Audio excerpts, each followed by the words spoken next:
শাবানা হয়ে থাকতে চেয়েছিলাম, কিন্তু তার হলো কই। রিনা খান ছাড়া বর্তমান যুগ তো আর এখন চলেই না। নমস্কার, আদাব, welcome back to my new blog. আশা করছি প্রতিদিনের মতো আজকেও এই ভিডিওটি দেখতে আপনাদের অনেক বেশি ভালো লাগবে। আমি মনে করি আমি খুবই একটা সাধারণ মেয়ে এবং আমি যেভাবে সাধারণভাবে চলাফেরা করি সেটাই আপনাদের সাথে শেয়ার করি। তো যাই হোক, সকালে উঠেই আমার একমাত্র ডিউটি হলো মাকে তরকারি পাতি কেটে দেওয়া। আর আজকে রান্না করা হবে আলু দিয়ে মোচার তরকারি। আর কলার মোচা তো তেমন একটা পাওয়া যায় না। গতকালকে আমি আমাদের বাড়ির পাশের একজন অন্য মানুষের কলা গাছ থেকে একটা কলার মোচা পাড়িয়ে নিয়ে আসছিলাম, আর সকালে উঠে দেখি বাবা আরেকটা আমাদের গাছের কলার মোচা পাড়িয়ে নিয়ে আসছে। আর এই যে এখানে মামুনি লুকিয়ে লুকিয়ে মোবাইল দেখার জন্য সকালে উঠেই এখানে চলে আসছে। কলার মোচা ভালোভাবে পরিষ্কার করে মাকে দিয়ে আসছি। আর এখানে আমি পেঁপে খুব সুন্দর করে ছোট ছোট কুচি কুচি করে কেটে রেখেছি। সব তরকারি কাটা বেচা করে এখন আমি চলে আসলাম ব্রাশ করতে।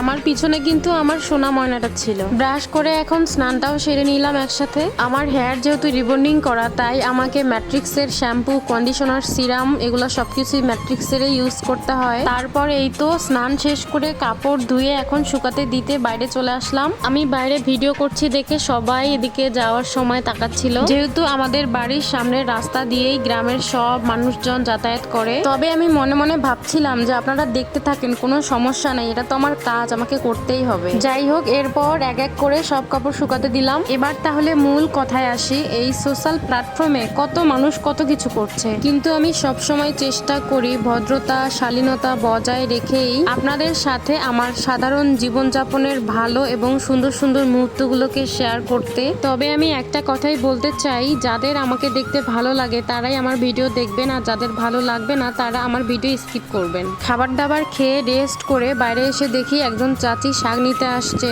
তাই একটা ভাইস্তাকে দিয়ে বিকেল বেলা শাকগুলো কেটে নিলাম। তারপর আমার বরবাতো বোনও আসছে, তাকেও কিছু শাক দিয়ে দিলাম, তো এর জন্য বেশি করে কাটা হলো আর কি। এখনকার কলমি শাকের ঝোল বা ভাজি খেতে অনেক বেশি ভালো লাগে। এখন যেহেতু তেমন একটা কলমি শাক পাওয়া যায় না, আর পাওয়া গেলেও বাজারগুলা কেমন যেন লাগে, আর আমাদের বাড়িরগুলা হচ্ছে একদম পিওর সার ছাড়া। তো কলমি শাকগুলো নিয়ে আসার পরে দিদি আর আমি মিলে কলমি শাকগুলোকে বেছে নিলাম। তারপর ফ্রিজ থেকে কয়েকটা আমরা বের করে নিয়ে আসলাম, সবাই বসে খাবো আর গল্প করব। দিদি এদিকে আমরা কাটছে আর আমি এখানে কুটকুট করে বসে খাচ্ছি। সত্যি কথা বলতে কি, নিজে নিজে একদমই ফল কেটে খেতে ইচ্ছে করে না, যতই বাসায় এনে রাখা থাকুক না কেন। সেই জায়গায় একজন দিদি যদি সুন্দর করে কেটে ভালোবেসে খেতে দেয় তাহলে তো আর কোনো কথাই নেই। আপনাদের কাছে আমার একটা ছোট্ট প্রশ্ন থাকবে আজকে। তার আগে একটা কথা বলি, আমার এই জীবন নিয়ে আমার কোনো অভিযোগ নেই। কেন জানেন? আমার মাথার উপরে স্বামী খুবই ভালো, আর আমার বাবার কথা তো বাদেই দিলাম, তাকে নিয়ে যতই বলবো ততই কম হয়ে যাবে।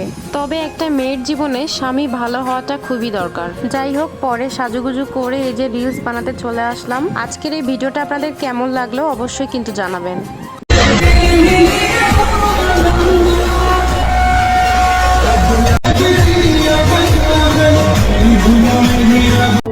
आँखों में तेरी